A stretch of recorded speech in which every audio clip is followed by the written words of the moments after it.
pessoal do YouTube, tudo bem com vocês? Gente, quanto tempo, né? Eu gravei vídeo aqui na sexta-feira, não consegui gravar na segunda e nem na terça por conta do site do Investidor 10 que estava fora do ar. E como o vídeo era de aporte, eu não tinha nenhum outro vídeo pronto. E tá uma loucura aqui em casa. Eu tô fazendo faculdade, então terminando aqui antes das férias, aí o último período da faculdade nesse primeiro semestre aqui. Então tá uma correria. Eu tô fazendo alguns projetos aqui pro canal também que vai sair logo mais aí nas próximas semanas.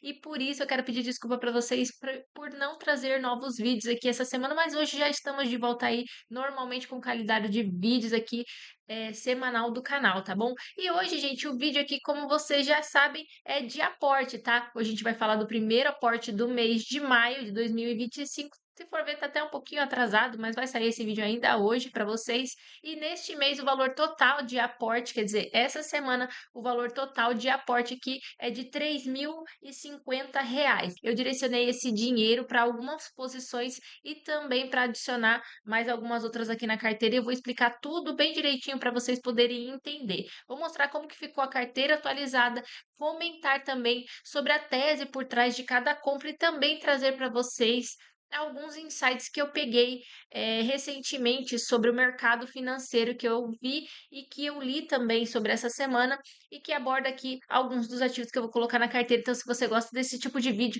não esquece de se inscrever, deixe seu like para ajudar o canal e assim o YouTube entender que você gostou do vídeo e indicar para mais pessoas. Não se esquece de ativar o sininho de notificações para não perder nenhum vídeo que eu faço toda semana e vamos lá pro conteúdo. Bom, então vamos começar pelo aquele giro de notícias que eu trago para vocês, começando pelo cenário. No início agora de maio de 2025, tem sido bem agitado, gente, esse mês.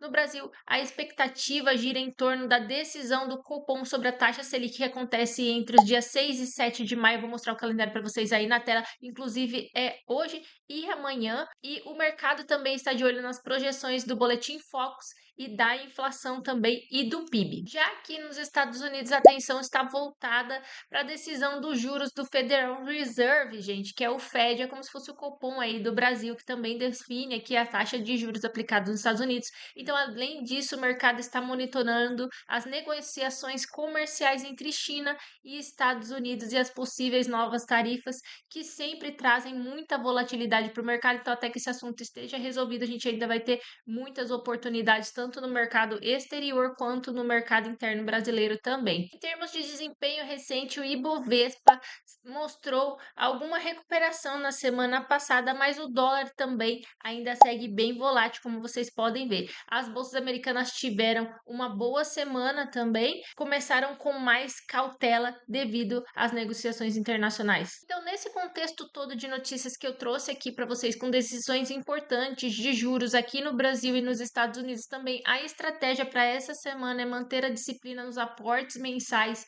ao longo dos próximos meses e aproveitar também, gente, as oportunidades pontuais que eu disse para vocês que vão aparecer durante os próximos meses por conta da volatilidade dos mercados e continuar buscando rebalancear a carteira no longo prazo também. Então, antes de detalhar para vocês as compras, vamos dar uma olhadinha aqui rapidinho na carteira, como que ela tá hoje no início de maio, gente. Então, hoje a gente tem um valor investido de R$ 116.253 e o valor de patrimônio real de R$ 112.237, uma pequena variação negativa de 3%. E quem acompanha o canal sabe que a gente já teve uma desvalorização muito maior por conta dos fundos imobiliários, que hoje é a minha maior posição, e como eles estiveram numa crise bem grande aí nos últimos meses, realmente o patrimônio estava bem baixo, mas agora vem se recuperando e mesmo diante de toda essa crise, a rentabilidade da carteira desde que eu comecei a investir está em 29%. Então, eu acredito que seja uma boa rentabilidade para uma investidora iniciante como eu. Então, gente, eu vou mostrar aqui para vocês a evolução do patrimônio. Vocês conseguem ver aqui que realmente eu tive uma perda, né? Ter perda entre aspas, né? Para quem investe aí já entende do que eu estou falando. Quando o ativo desvaloriza, você fica com a perda, mas se você não vende, você não executa o prejuízo. E foi exatamente o que eu fiz. Eu não vendi nenhum ativo, eu só esperei que eles se recuperassem. Então, a gente consegue ver aqui que eu já tive aí uma desvalorização de quase 9.000, mais de R$ 9.000, e agora vem se recuperando, e a gente está com uma pequena desvalorização de R$ 4.000 comparado a 9, né? É bem pequena agora. E aqui vocês conseguem ver que a minha porcentagem em fundos imobiliários é de 60% hoje, logo seguida de ações com 25,96%. Depois nós temos aqui Tesouro Direto, que eu tenho alocado lá em renda fixa, de 6%. Depois temos ETF com 5,44% da carteira. E por último, aqui temos o Bitcoin com cerca de 1,94%. Como vocês podem ver, né? Realmente a maior parte da minha carteira ela está concentrada assim em fundos imobiliários, em seguida em ações e em todos os outros ativos que eu mostrei aqui para vocês. Então, para esse ano, antes de mostrar aqui para vocês detalhadamente os ativos da carteira, eu tenho algumas metas, alguns alvos para a carteira de investimentos. Por exemplo, hoje a minha alocação em fundos imobiliários é de 61%, como eu mostrei para vocês, mas o meu alvo é de 25%. Para ações, hoje estão em 25% e eu quero que elas estejam no alvo de 30% da carteira. E assim com os outros ativos também que eu vou mostrando para vocês nas próximas semanas. E como eu vou fazer isso? Eu não vou vender ativos para equilibrar a carteira e rebalancear ela. Eu vou adicionar aportes mais direcionados para que eu possa então diminuir essa porcentagem e essa exposição mais alta e aumentar a exposição em outros ativos diferentes. Mas isso é algo bem no longo prazo, tá, gente? Por enquanto eu vou continuar aproveitando sim a oportunidade dos fundos imobiliários, porque eu acho que eles vão se recuperar logo mais que a taxa de juros, aí a taxa Selic, começar a baixar, os fundos imobiliários tendem a subir, certo?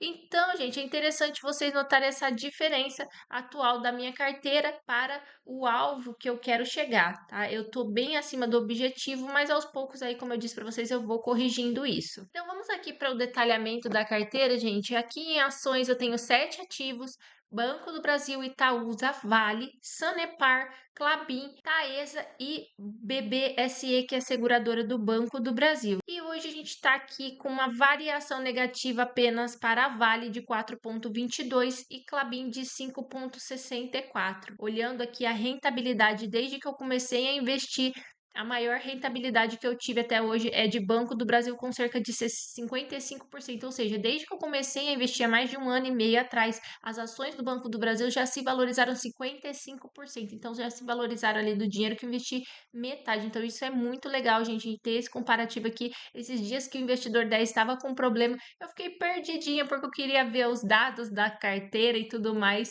e eu não conseguia. Eles restabeleceram, né, a conexão aqui do site e agora tá tudo certo. A gente espera que isso não aconteça novamente, mas são coisas que realmente acontecem. Eles devem ter tido algum problema aí. Muito obrigado pelo pessoal do TI que trabalha aí no Investidor 10 e que ajudou a gente aí com a volta dos nossos ativos aqui. Então vamos lá, gente. Hoje investida aqui em ações, eu tenho R$ 28.353. E aqui vocês conseguem ver a rentabilidade somente da carteira de ações já se valorizou 51%. Então, realmente, para quem busca crescer patrimônio, ações realmente é o melhor caminho. Vamos lá para fundos imobiliários, então. Hoje, com 11 ativos, a gente tem aqui HGBS, HGLG, KNRI, XPLG, ALZR, que teve agora o desdobramento, né, das suas cotas, agora elas estão aí na base 10, e isso eu acredito que seja uma boa notícia, porque vai trazer mais liquidez para o fundo. Vamos ver como é que isso vai acontecer ao decorrer. Antes eu tinha 82 cotas e agora eu tô com 820, tá? Esse valor aqui já foi atualizado no site do Investidor 10. Eu olhei de manhã, ainda não estava, mas agora já está. O meu preço médio é de R$ 11,08 e no momento a cotação está com 9,98. Então, eu ainda estou com uma desvalorização aqui pequena de 2,68. Mas se vocês olharem aqui, realmente a gente vê que os fundos imobiliários já se recuperaram bastante, mas ainda tem muita oportunidade, então eu pretendo continuar comprando. Inclusive, um dos inscritos aqui me fez uma pergunta a respeito dos fundos imobiliários. Ele me perguntou por que eu tenho tantos fundos de tijolos em vez de fundos de papéis. E realmente a minha alocação hoje é maior em fundos de tijolos, justamente pela segurança, porque os fundos de tijolos eles têm imóveis por trás de todo o portfólio, então realmente traz mais segurança e uma rentabilidade aí muito assegurada ao longo dos anos. Já os fundos de papéis, eles têm dívidas emitidas por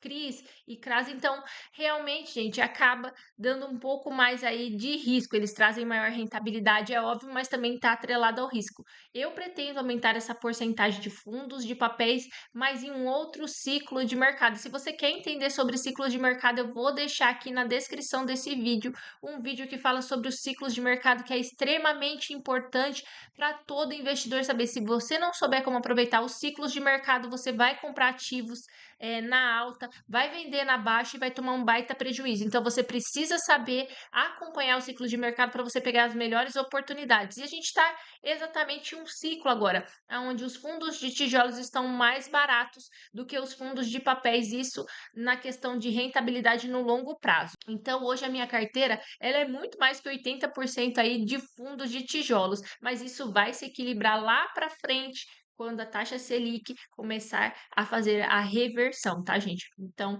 aí é algo que eu vou explicando para vocês. E se vocês quiserem mais detalhes, clica lá no vídeo depois de acabar esse aqui que você vai entender exatamente do que eu tô falando. Apresentado aqui os fundos imobiliários, vamos dar uma olhadinha lá. Ah, esqueci de falar só do valor. Hoje a gente tem cerca de 68.233 em fundos imobiliários. E a rentabilidade da carteira é de 22,9%. Nada mal para uma baita crise que nós sofremos aí nos fundos imobiliários, né? Ainda assim, ter uma rentabilidade dessa é muito bom.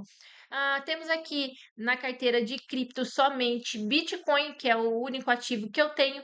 Hoje a gente tem investido cerca de 2.097 e uma rentabilidade de 4,97. ETF, a gente tem o VOO, que nos expõe aí no mercado exterior. Então, a gente tem uma parte da carteira dolarizada, a gente tem R$ 6.130 investidos e uma rentabilidade negativa de 2,82. Isso também porque a gente teve aí uma baita desvalorização por conta de China e Estados Unidos. Então, isso impacta para mim a oportunidade, porque o ativo fica mais barato. Vocês veem que o meu preço médio é 524 e no momento o preço atual é de 515, isso em dólares, tá, gente? Então, uma cota do VOO custa 515 dólares, é muito caro. Então, realmente, ter esse desconto para mim é uma grande oportunidade. E por último, temos aqui o Tesouro Direto. Hoje a gente tem IPCA 2045 e eu tenho alocado ali cerca de R$ 6.606. E temos também o IPCA agora 2040 com cerca de R$ 199,69. Por que eu tenho esses dois ativos? Porque eu vinha comprando IPCA 2045,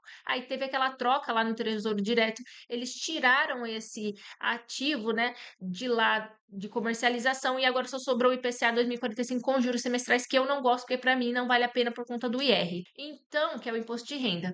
Então, eles comercializam agora o IPCA 2050 e o 2040, então eu preferi ficar com o 2040 e vou começar a investir nele e aumentar a porcentagem também. Então, agora, depois de mostrar para vocês e apresentar aí a carteira, vamos começar então pelo saldo aqui do Nubank. Hoje eu tenho o valor de 103.912 e em bolsa de valores, que é renda variável, tem 97.143, o restante está lá em renda fixa, como eu mostrei para vocês. Então, vamos começar pela primeira ação aqui, que é Banco do Brasil. Como vocês podem ver, eu tenho 7.611 investido, uma cotação atual de 28,96, preço médio de 24,63 e eu já recebi de proventos dela R$ 389,61. Então, eu vou reforçar essa posição em Banco do Brasil justamente por ela já ter se valorizado mais de 50% na minha carteira. Então, eu acho bem interessante. Vou comprar 20 cotas e já está adicionado aqui Banco do Brasil na carteira do canal. E o segundo ativo que vai entrar para a carteira aqui, gente, é a Vale. A Vale eu tenho 3.931, cotação atual de 53 e o preço médio de 55,95. Já me pagou 126,69 de provento. E eu vou adicionar a Vale na carteira por conta da queda dessa desvalorização. Para mim é oportunidade, pensando também bem no longo prazo, a Vale deve trazer bons resultados. Então eu vou comprar aqui 10 ações da Vale, vou colocar aqui a minha senha, finalizando o pedido, e Vale já está adicionado na carteira do canal também. Então, para fundos imobiliários, vamos começar pelo KNRI, que eu tenho mais de 9 mil investidos, já recebi 568 em proventos. Meu preço médio é de 154, a cotação atual de 148. Então, eu escolhi o KNRI, apesar de ter uma ótima alocação lá em fundos imobiliários, porque ele ainda está descontado, ele também é híbrido, então faz bastante diferença. Eu vou adicionar 5 cotas, tá? Aqui na carteira do canal. Eu vou digitar a minha senha, finalizar o pedido e já está adicionado aqui também. E agora vou adicionar também o VGIR11, que eu tenho 2.832 investidos, já me pagou 345 em proventos, preço médio 9,75, cotação atual de 9,43. Então eu vou adicionar ele na carteira justamente para aumentar aos poucos a minha posição em papel, apesar que eu vou investir pesado em papéis quando reduzir a taxa Selic, como eu já falei para vocês, tá? E eu vou investir nele aqui, gente, o val deixa eu ver, 17 cotas, tá? É esse o valor que vai dar para eu comprar aqui. Eu vou colocar a minha senha e assim eu vou aumentando aos poucos a porcentagem em papéis também. Pronto, já está finalizado o pedido. Então, aqui no Nubank, a gente ficou com um saldo de 105.394 de renda variável, 98.625. Em Tesouro Direto continua o mesmo valor. Lembrando que eu tenho um saldo aqui agora de R$ 7,70. Vou guardar para a semana que vem para fazer o novo aporte. Vamos lá para a Nômade e também para mais um ativo que eu vou colocar na carteira. Então, aqui no aplicativo da Nômade, gente, eu vou clicar aqui em VOO, como vocês podem ver que é aquele ETF que eu gosto muito porque ele realmente tem uma taxa de administração aí bem menor que outros ETFs, então isso acaba economizando aí no longo prazo para mim. E hoje eu tenho o valor de US$ 154,99 para investir, então eu vou comprar aqui algumas frações, porque você consegue comprar picado, você não precisa comprar a cota por inteiro, e agora a gente ficou com um saldo de US$ 1.074. Antes eu tinha 919. E agora, por último, gente, eu vou adicionar Bitcoin na carteira também, porque tá descontado. No momento que eu gravo o vídeo, o Bitcoin tá em US$ 95.113, e eu tô aqui com 349 dólares investidos em Bitcoin. Então, eu vou adicionar ele na carteira do canal também para ir aumentando aos poucos. A minha meta aqui, gente, para Bitcoin é 5% da carteira em Bitcoin, tá? Hoje eu vou adicionar aqui, opa, 300 não, né, gente? Tem todo esse dinheiro não. Vai 30 dólares mesmo. E aqui já está adicionado também na carteira do canal o Bitcoin. E agora vocês conseguem ver que o valor foi atualizado e eu já estou aqui com 376 dólares investidos. E a ideia geral, gente, com essas compras era reforçar as empresas que eu acredito, como o Banco do Brasil, aproveitar também uma possível baixa da Vale e também manter qualidade em fundos imobiliários que eu acredito que sejam de boa gestão e com um bom portfólio, como o KNRI e o VGIR, tá, gente? Principalmente continuar ajustando a alocação mais em exposição no mercado internacional pelo VO e também em cripto. O objetivo principal aqui foi seguir a estratégia de aportes que eu já falei para vocês que eu faço mensalmente e aproveitar algumas oportunidades e continuar trabalhando nesse rebalanceamento da carteira, aumentando a minha exposição tanto em dólar quanto em criptomoedas e ainda em alguns ativos aí que estão com baixo percentual na minha carteira de investimento. E vocês, o que que vocês já compraram aí em maio? Já fizeram seus aportes? Estão esperando mais alguma oportunidade? Vocês concordam com as minhas escolhas? Deixem aqui nos comentários que eu vou adorar saber a opinião de vocês. Se você ficou até o final do vídeo, muito obrigado por assistir. A gente se vê num próximo vídeo. Até mais, gente. Tchau!